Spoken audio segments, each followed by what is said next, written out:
Deep Dive Film School makes no claim of ownership of the film footage used in this episode. The film footage is owned entirely by the copyright holders. Also, we're going to spoil the hell out of this movie, so this is your warning. Welcome to Deep Dive Film School! This week we're going to get into that one scene from 28 Days Later. Let's dive in.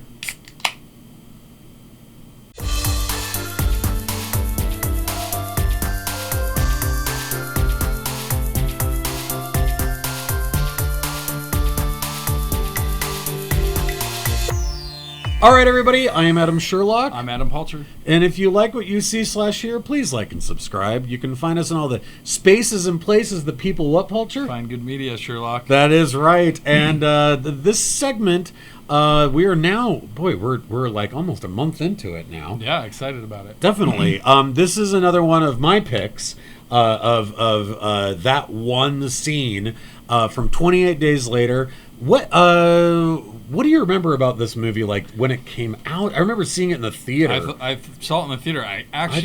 We may have seen it together. I thought we might have as well. Didn't it make you feel like, when you walked out of the theater, I remember feeling like, okay, the world's still here. Yeah. Because it's just like, there were no zombie movies before this since, like, the early 90s. Dawn of the Dead stuff. Yeah, maybe. Yeah, for sure. No, and there hasn't. And they created the running zombie in this movie. Danny Boyle did. Oh, yes. And this was the first movie that was shot fully digitally. I remember on the Red, right? This was filmed on the Red, I don't believe. even know if it was a Red. Yeah, it might have been at that time. I think so, but you know, this movie came out in 2002. Yeah. So, I mean, it's almost 20 years old, which makes me feel crazy old that we saw. And, like, right after 9/11. So, like, there was a feeling of, like, yeah, that could be next. That's true, yeah. Right? Like, it could, like, we already know that, like, things are not okay, so maybe... We all thought last year the zombie apocalypse was the only thing left. I get where people are going for this. Yeah, we're in a similarly tender period of time right now. And you know, to put this, you know, this is probably an easy one to put in the context of the movie, because other than the opening scene where we kind of see the diseased monkeys. Yeah, kind of there's escape. like the Animal Liberation Front people that go in and to get the chimps, and it's like they're infected with rage. You maybe don't want to. Yeah, they're infected with rage. And this is truly kind of the opening scene of the movie. It really is. That's really what we're talking about here. Which starts with Cillian Murphy full dong. Full Cillian. Full Cillian. I remember, like, at first I was like, oh, that's a big penis. Oh, that's. Screen. Yeah, he's complete. But I thought it was like no one knew who he was at that point. No, not at all. I mean, this is one of his first. first. Who's that guy? He's got those striking eyes. Mm-hmm, right? Definitely.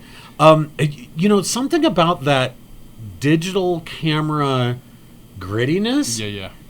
Adds to the realism here. It just does not feel slick and sleek. Especially right? at that time, the way he shot it and the way it looks, and even the whole dystopian thing wasn't really a thing in 2002 yet. Not really. At least from a filmic standpoint. Like, it wasn't a trend that you saw. This was kind of like a new thing. Like, the only other thing I can think of around that time, it was after, I think, was Vanilla Sky, where Cameron Crowe shot all of New York. Yeah, he's down in Times Square and no one is there. I'm pretty sure that was after this, but yeah. And then, again, that's just like dream logic stuff, you know? And so so having the opening of the scene, I'm very interested in why you chose the opening and why this particular scene, you know, because it is, for that time, it was unique and special for when it came out. And what stuck with you about the scene, I guess? I think that part of it is that after really such a... I mean, we start with that Animal Liberation Front group coming in. We've seen already there's a montage. It turns out what the monkey is watching, but there's a montage of violence. And we think it's like news clippings of what's happened. Yeah, but instead we're like, oh, they're brainwashing these monkeys to try and they're infected with rage, right? And that's before this scene. That's before this scene, but it's pretty brilliant because I, of course, just put on the movie because I was like, I love this thing. And it goes through that sequence. We see that the Liberation Front people, at least one of them, the woman, becomes infected immediately, and her eyes turn, you know, like horror movie red. Yep. She attacks somebody else. The room goes dark, and then bottom of the corner, no title sequence, no nothing. It just says ... 28 days later. Ellipses, 28 days later, and we cut to this scene, and it's like, damn, that's good, right? Yeah, and you're like, oh wait, that's also the title. That's also the title of the movie. You're but so it works clever, within Danny the Boyle. context. He truly is a very clever director, and someone who I envy his career with the amount of stuff that he's done. God. And he's an Alan Parker, right? He's just somebody who's like, and I want to try that kind of movie, and I want to do a Bollywood movie. Joe Dante, right? Like, Joe Dante is another good example where it's just like, that's what you would do if you were just like... Well, and all of his stuff is good. Slumdog Millionaire to even that Steve Jobs movie is amazing. Like, everything he does is so different. Trainspotting obviously was before this, and all this stuff. So he was on the edge of the indie scene. Was it The Beach? Wasn't that the... Yeah, that's right, I love The that Beach. movie. Yeah, it's a wild movie for sure. Definitely. And Tilda Swinton for sure. But like this movie actually reminded me a lot of his first movie, Shallow Grave. I don't know if you ever saw that one. That is the one that I thought the most about. Same here. Even when watching this scene. Now, after we get the 28... Maybe it's the way it's shot where you're like behind windows and doors and you come down to the bottom and you see kind of... things that are happening behind the scenes. I could see that. Just kind of some of the things that, thinking about what that movie Shallow Grave is about, and what he's when he's in the hospital, and we're basically like coming down to like, oh, he wakes up in a hospital in the middle of the zombie apocalypse, and no one is here. London is vacant, and there are not even bodies around, so you could be like, oh, there's a catastrophe. Instead, like, well, and one of the reasons. So obviously, we should just mention right out of the gates here that one of the reasons why this scene is so amazing is because Danny Boyle, because he's a badass and he's Danny Boyle, was a huge fan of the band Godspeed You Black Emperor, the Canadian anarchist. There's the one right there. LP right there.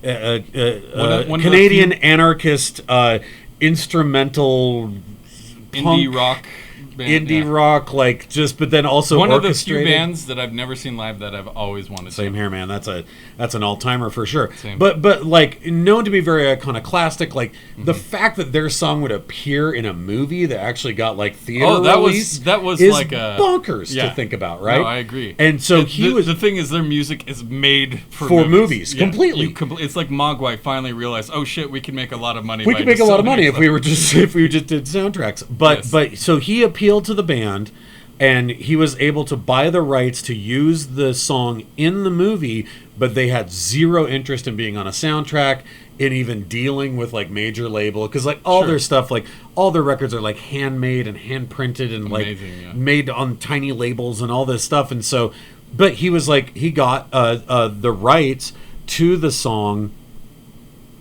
East Hastings, and the way that it churns and builds and like ratchets up the tension in this scene that otherwise, like, there is a lot happening in the sense of like he is walking. The music is the driving force, though. But he's stepping over souvenirs that have been left in the street of Big Ben, right? Ben like souvenirs. Yeah, like that was honestly the biggest thing and that I learned and took away from this scene. Rewatching it, like it's great, and the way it's shot is like, the fact that like for the scenes on the motorway, they had to get permission to shoot on like a Sunday morning from like 7 a.m. to 9, and they only got like a whole like a minute's worth of footage that they could actually use. And they cut it back and forth, but there's that sun rising. And there's some stuff where they could, but like when you have, Big Ben in the background and all that stuff like that, they only got a minute of that stuff, and it looks amazing. But what it came down for me is this practical art direction. Yes. That was the most important thing. When it comes down to these massive scenes, it just ups the stakes of everything that is kind of laying down. Even when, even kind of, I don't know, I'm just thinking of like the car alarm and the Exodus. Oh my God, the car alarm, blah. The flyer wall, like just all the flyer little, wall, all the and little again, details. A year after 9/11, a year after 9/11, are these? That's my daddy, right? Yep, and like missing, and like that they've taken. I don't know what fountain that is that they've built these big plywood walls around. They're covered with missing posters, and I mean, we remember this from 9/11. Like there were those walls, and the fact that Boyle had the balls a year after that tragedy to be like, here's an echo of a real event that just took place, but this is a zombie movie. Yeah. This is how real the stakes are. It meant that when we finally see the zombies at the very, very tail end of this scene, or basically where the scene ends in terms of what we're talking about, in the church, And the first real one that we see, I mean, those bodies kind of pop up, and then there's that one priest, fodder, right? Fodder, what's wrong, you know? And he hits him with the bag full of cans.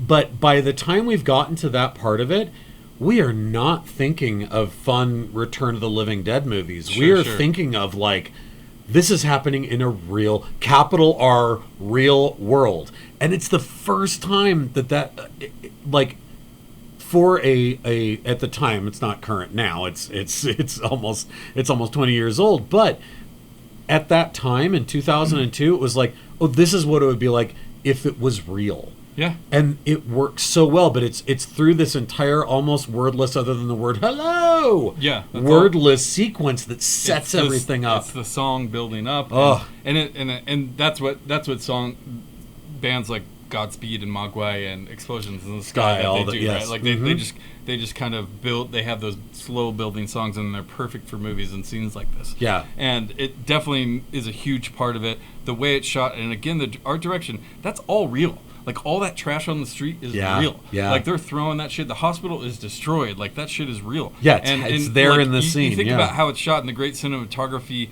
and, you know, it looks grainy. And it's entirely shot digitally, which was, at that time, 20 years ago, was unheard of. Maybe a few scenes were shot like that, but a whole movie, no way. Yeah. And now you throw the horror movie aspect, which just always, even if it's like a mockumentary of, like, I don't know, I'm just trying to think of something like Poughkeepsie Tapes or whatever. Yeah. Or like Blair Witch, where it's like grainy and the found footage thing. And the hand kind of handheld, That works so good with horror movies. And here, it's not quite that, but you still get that like gritty feeling. It does. It feels different because the lighting feels so real and stark, and just, you know, the blue of his hospital gowns sets off. I mean, he's the only one on the streets anyway, but just that blue. So it's like, the buildings are slate gray. We have the gray of the asphalt, right? And then there's just this bright blue character walking through it. It's so haunting. It's always stuck with me. And that car alarm in the theater, I remember my heart about came out of my throat. No doubt. It happened again. Because you're waiting and waiting. Yeah. And then, of course, the very next sequence after this is Molotov cocktails, fire bombs, characters on fire running around, an explosion of a gas station in this otherwise dead London, just this one little bit of life, like kaboom there in it. It perfectly sets up, and then we're off to the races. The rest of the movie is going 200 miles an hour, and we just start off with this quiet building dread up to explosions, and we're off and we're going and we're in a zombie movie.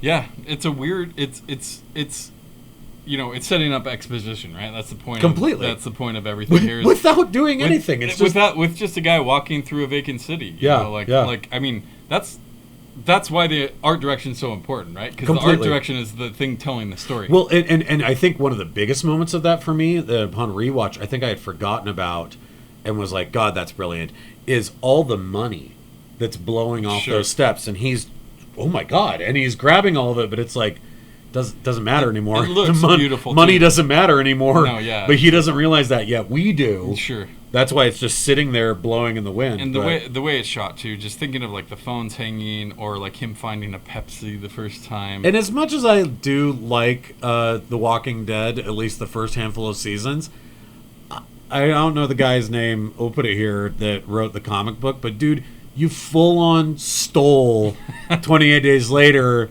Your main cop, the hero of the story, is in a coma when the zombie apocalypse. Why do people not ever talk about that? They're like, The Walking Dead, The Walking Dead. I'm like, and the very first issue of the comic book just stole the premise for 28 Days Later. No one had ever done this guy. Was the comic book written after? Yes. Okay. Yes. Okay. I got the very first comic of it, and I was like, this is kind of cool. And then I read like the first 5 pages, and I was like, no one's going to say anything about this?